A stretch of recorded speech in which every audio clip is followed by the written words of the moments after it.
সাবেক তথ্যমন্ত্রী হাসানুল হক ইনুকে ঘিরে চলন্ত প্রিজন ভ্যানের ভেতরের একটি ভিডিও ভাইরাল হয়েছে, যেখানে দেখা যায় পুলিশের সাথে বাকবিতণ্ডায় জড়িয়েছেন জাসদ সভাপতি। ভিডিওটি দ্রুতই সামাজিক যোগাযোগ মাধ্যমে ছড়িয়ে পড়লে এ নিয়ে শুরু হয় ব্যাপক আলোচনা সমালোচনা। ঠিক কী কারণে চলন্ত প্রিজন ভ্যানের ভেতরে পুলিশের সঙ্গে এমন অপ্রীতিকর ঘটনায় জড়ালেন তিনি? বিস্তারিত দেখুন ডেস্ক রিপোর্টে। প্রিজন ভ্যানে দাঁড়িয়ে থাকা নিয়ে পুলিশের সঙ্গে বাকবিতণ্ডায় জড়ালেন সাবেক তথ্যমন্ত্রী ও জাসদ সভাপতি হাসানুল হক ইনু। জানা গেছে, তিনি জেদ করে চলন্ত গাড়িতে লোহার রড ধরে দাঁড়িয়ে থাকা নিয়ে পুলিশের সঙ্গে এই ঝগড়ার উৎপত্তি। ২৭ অক্টোবর সকালে ঢাকার মহানগর দায়রা জজ আদালতের সামনের রাস্তায় ঘটে এ ঘটনা।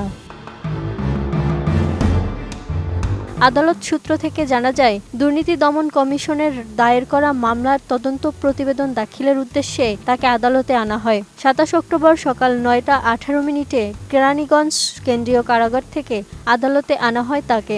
এরপর আদালতের হাজতখানায় রাখা হয়। তবে দুদক সেদিন প্রতিবেদন দাখিল করতে না পারায় বিচারক আগামী ২ ফেব্রুয়ারি নতুন তারিখ ধার্য করেন। এরপর দুপুর ১২টার দিকে কারাগারে ফেরত নেয়ার সময় ইনু ও পুলিশ সদস্যদের মধ্যে বাকবিতণ্ডা হয়। নতুন বাংলাদেশ গড়তে এলো জুলফিকার স্টিল। জুলফিকার স্টিল, ইস্পাত দৃঢ় অঙ্গীকার। ভিডিওতে দেখা যায়, আদালত থেকে ফেরার পথে পুলিশ সদস্যরা তাকে ধাক্কা দিয়েছে বলে অভিযোগ করেছেন সাবেক এই মন্ত্রী। এ সময় তিনি প্রিজন ভ্যানে দাঁড়িয়েছিলেন। পুলিশের বক্তব্য ছিল, চলন্ত প্রিজন ভ্যানে দাঁড়িয়ে থাকা যাবে না, তাই বসতে বলা হয় তাকে। আর এজন্যই চলন্ত প্রিজন ভ্যানের ভেতরেই তার সঙ্গে পুলিশের এই অশান্ত পরিবেশের সৃষ্টি হয়। গণ অভ্যুত্থানে আওয়ামী লীগ সরকার পতনের পর অসঙ্গতিপূর্ণ ৪,৮৪,২৫,০০০ টাকার সম্পদ অর্জনের জন্য তার বিরুদ্ধে মামলা করে দুদক। আর এই মামলাতেই গ্রেপ্তার হয়ে কারাগারে আছেন সাবেক তথ্যমন্ত্রী।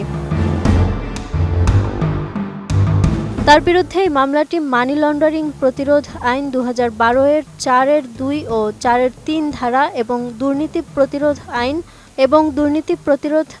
১৯৪৭-এর ৫-এর ২ ধারায় দায়ের করা হয়েছে।